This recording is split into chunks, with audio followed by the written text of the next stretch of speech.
안녕하세요. 어머님과 남편의 정체를 알아차리고 불이 나게 탈출한 30대 여성입니다. 제 얼굴에 침 뱉기 같아서 어디 가서 말도 못하고 여기에 이야기하러 왔어요. 3년 연애 끝에 결혼한 남편과 저는 같은 대학을 졸업한 동문입니다. 학교를 다니는 동안 특별히 친하게 지낸 건 아니지만요. 남편은 2학년을 마치고 바로 군대에 갔고 저도 저대로 휴학과 어학연수를 다녀오면서 서로 마주칠 일이 별로 없었거든요. 그나마 같은 전공에 같은 동아리 활동을 했다 보니 연락이 끊어지지는 않는 정도였네요. 졸업 후에는 종종 서로 안부를 묻고 지냈습니다. 하지만 아무래도 딱히 이야깃거리가 없다 보니 대화라고 부를 수준은 못 되었네요. 그러다 남편이 제가 다니는 회사 근처로 이직을 해오면서 갑자기 연락에 빈도수가 잦아졌습니다. 주로 맛집에 대한 이야기였지만요. 그러다 언젠가 남편이 기가 막힌 맥주집을 발견했다며 자기가 살 테니 나오라고 하더라고요. 사실 맥주는 핑계 같았지만 저도 남편이 어떻게 변했을지 궁금하기도 했고 왠지 설레던걸요. 그리고 그날을 계기로 저희는 빠르게 가까워졌습니다.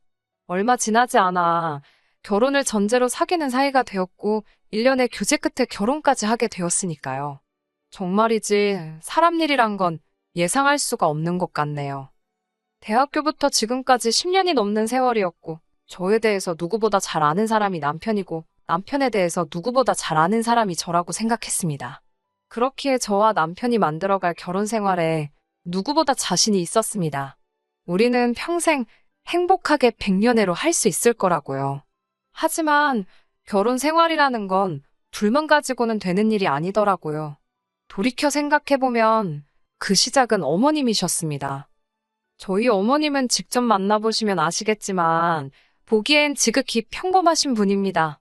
어차피 제가 왜 이혼하게 되었는지 말씀드리려면 저희 시부모님에 대해서도 이야기를 해야 하니까 아예 시부모님과 시댁에 대해 먼저 말씀을 드릴게요. 남편이 말하기론 아버님께서는 평생 한 직장만 다니시다가 몇 년 전 퇴직을 하셨다고 했습니다. 다니시던 회사가 중견기업까진 아니어도 제법 큰 중소기업이었기에 처우가 나쁘지는 않았다고 해요. 하지만 세 자녀를 키우기엔 넉넉지는 않으셨고 그래서 남편이 학교를 다니던 시기에는 어머님께서 학습지 방문교사 일을 하셨다고 하더라고요. 아무튼 지금은 두 분 다 일하지 않고 계십니다. 생활은 자식들이 보내주는 용돈과 연금으로 충당하고 계시고요. 한편 저희 부모님께서는 원래 동네에서 작은 마트를 운영하셨습니다. 학생들을 상대로 하는 마트였기에 솔직히 큰 돈을 버신 건 아니었지만 저희 세 식구 먹고 사는데 부족함은 없었던 걸로 알아요. 그러다 제가 고등학교에 들어가던 시기에 사정이 달라졌습니다.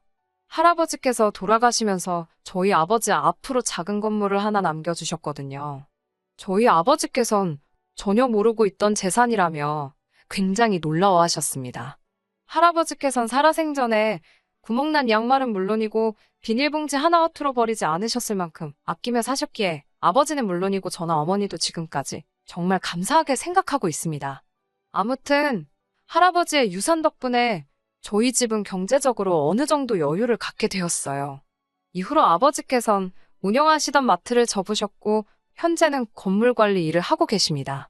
건물에서 나오는 세가 많지는 않지만 그래도 어머니와 아버지 두 분이서 쓸 건 쓰고 아낄 건 아끼며 사시기에 충분하다고 들었어요. 솔직히 제 재산이 아니다 보니 크게 관심을 두지 않아서 구체적인 내용은 저도 잘 모르겠네요. 이와 같이 남편과 제가 처한 상황이 조금 다르기는 했지만 그렇다고 해서 제가 남편보다 낫다, 남편이 저보다 부족하다 그런 생각은 하지 않았습니다. 말 그대로 시부모님 재산이고 친정부모님 재산이지 저희가 왈가왈부할 문제가 아니라고 여겼지요.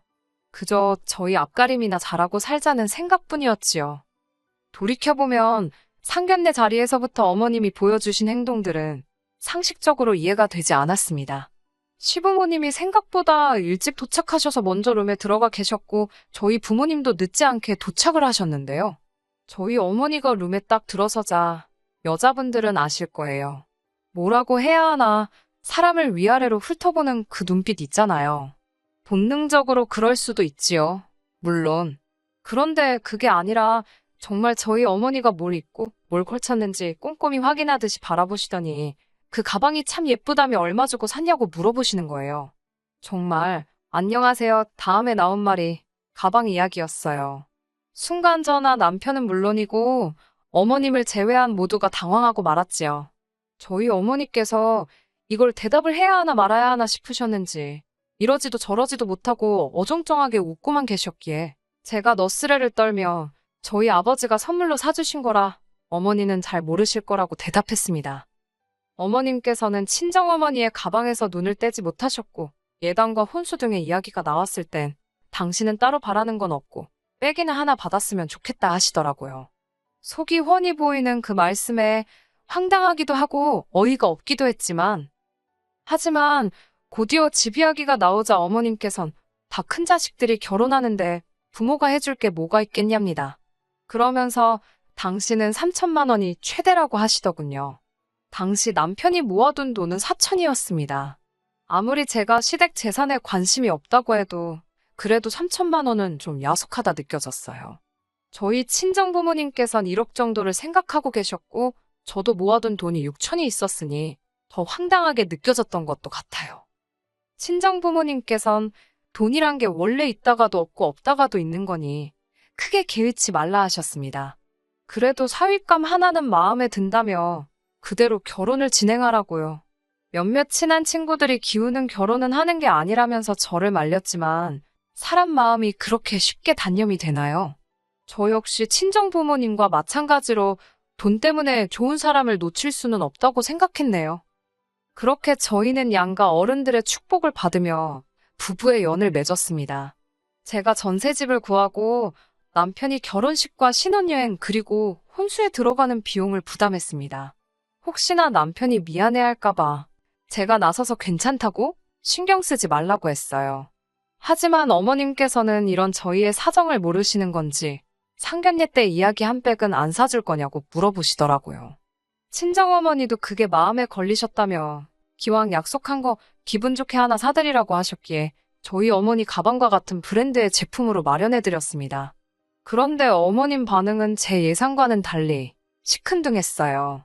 마음에 안 드시냐 물으니 당신 가방이 저희 어머니 가방보다 작은데 더 싼 거 산 거 아니냐고 물으시더라고요. 저희 어머니는 오래전에 사신 거라서 어머님께 더 비싸고 최근에 나온 신상이라고 하니 그제서야 표정이 풀리며 고맙다 하시는데 어휴, 뭐라고 할까? 좀 황당하고 어이가 없었지요. 그래도 그때만 하더라도 단순히 어머님이 생각보다 유치하시네 라고 여겼지 설마 이보다 경우 없는 행동을 하실 거라곤 전혀 생각지 못했습니다. 한 번은 이런 일도 있었어요. 결혼 전부터 저는 친정어머니와 매달 30만 원씩 돈을 모아서 1년에 적어도 한 번씩은 같이 여행을 다녔거든요. 남편에게도 결혼 이후에도 이것만큼은 계속할 거라고 이야기해둔 상황이었고요. 하지만 지난해에는 나라 상황도 그렇고 여러 가지로 여의치 않아 여행을 다녀오지 못했기에 올 연말에 가자는 이야기가 나왔습니다. 연말에는 여행 가는 사람이 많아 미리미리 준비를 해야겠다 생각하던 무렵에 어머님께서 연락을 해오셨습니다. 전화를 받았는데 어머님께선 한껏 날이 선 목소리로 다짜고짜 저더러 잘못한 일이 있지 않냐고 하시더군요. 하지만 아무리 쥐어짜내도 도통 떠오르는 일이 없었기에 제가 괜한 너스레를 떨며 잘 모르겠다고 이야기해달라고 부탁을 드렸지요. 그러자 어머님께선 넌 돈 좀 번다고 네 엄마만 챙기냐입니다. 당신도 좋은 데 가서 맛있는 거 먹고 놀러 다니는 거 좋아하신다고요. 그제서야 저랑 친정어머니가 여행을 가는 것 때문에 이렇게 심통이 나셨구나 싶더군요.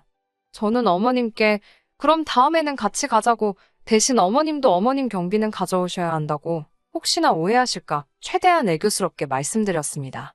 저희 엄마랑 저도 각자 경비를 내는 거라고도 덧붙였고요.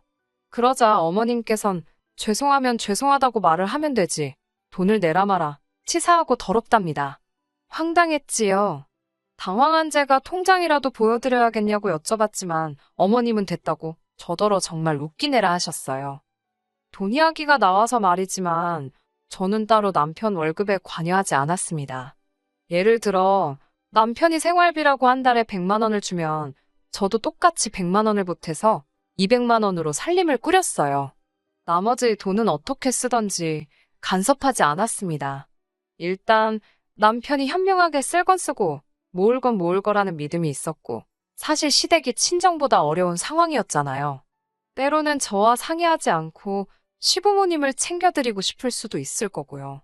그럴 때 제 눈치라도 볼까봐 그러지 말라고 터치를 안 했습니다. 대신 남편도 제 월급에 대해서는 이러쿵저러쿵 말을 하지 않았지요. 어디 적어둔 건 아니어도 저희 둘 사이에 어떤 규칙 같은 거라고 적어도 저는 그렇게 생각했네요. 아무튼 그날 밤 남편에게 어머님께 경비 이야기를 했더니 믿질 않으시더라고. 억울하다고 하소연을 했어요. 남편의 반응은 솔직히 뜻밖이었습니다. 전적으로 제 편을 들어줄 거란 기대는 없었지만 제 탓을 할 줄은 몰랐네요. 어머님이 돈 이야기에 예민한 거 알면서 다음엔 모시고 간다 하고 한 50만 원이라도 일단 보내드렸으면 싫은 소리를 들었겠냐고 그러더군요. 아니, 모시고 갈 것도 아니고 50만 원을 드릴 생각도 없고 이유도 없었는데 왜 지키지도 못할 소리를 하라고 하는 건지 더 이야기해봤자 싸움만 나겠다 싶어서 제가 먼저 입을 다물었어요. 하지만 제가 결정적으로 남편과 이혼을 결심하게 된 건 어머님의 억지 때문이 아니라 남편이 반복적으로 보여준 실망적인 태도 때문이었습니다. 시부모님께서는 연락을 무척 중요하게 여기시는 분들이세요. 문자나 전화는 물론이고 한 달에 적어도 2번은 같이 식사를 했으면 하셨지요. 그나마 다행인 건 시댁과 친정도 그다지 멀지 않은 곳에 있었네요. 그래서 보통 시댁에 들렸다가 친정에도 들렸습니다. 시부모님과는 꼭 식사를 같이 했는데 가끔은 늦게까지 못 일어나게 하시는 날도 있어서 그럴 때면 친정부모님과는 얼굴만 보고 오고 그랬어요. 사실 시댁부터 들리게 된 것도 어머님의 억지 때문입니다. 저는 솔직히 한 번은 시댁 먼저, 한 번은 친정 먼저 그렇게 하는 게 공평하다고 생각했어요. 하지만 어머님께서 항상 입버릇처럼 하시는 말씀이 전화 한 통을 하더라도 시댁에 먼저 하고 이후에 친정에 하는 게 순서랍니다. 말이 나와서 말이지만 어머님이 하시는 말 한마디 한마디에 의미를 부여하기 시작하면 정말 속상하고 서운한 일이 많을 것 같아 결혼 초부터 솔직히 어느 정도 걸러듣고는 있었습니다. 아무튼 그뿐만이 아니라 어머님께서는 저희가 친정부모님과 만나면 어디에 가는지, 무엇을 먹는지, 몇 시간이나 같이 있었는지 그런 것들을 궁금해하셨습니다. 이 부분에 있어서는 어쩔 수 없이 나중엔 거짓말을 한 적도 있어요. 그도 그럴 것이 친정부모님과 외식을 하게 되면 항상 딸과 사위 몸보신 시켜주신다며 몸에 좋고 비싼 곳으로 저희를 데려가 주셨거든요. 한 번은 남편이 랍스터를 한 번도 안 먹어봤다고 해서 거길 갔었는데 그걸 알게 되신 어머님께선 좋은 걸 니들만 먹고 다니냐며 하도 서운타 하셔가지고 저희도 친정부모님이 사주셔서 먹은 거지 저희 돈으로 먹으라 했으면 아까워서 못 먹었을 텐데요. 아무튼 그래서 기껏 모시고 갔더니 맛대가리도 없다며 몇 입 드시곤 다 남기셨지요. 돈은 저희가 냈고요. 돈 이야기가 나오니까 할 이야기가 또 생각나네요. 친정부모님과 식사를 하러 가면 항상 계산을 친정부모님이 해주세요. 그래서 그날은 제가 돈을 내려고 계산할 기회만 노리고 있었지요.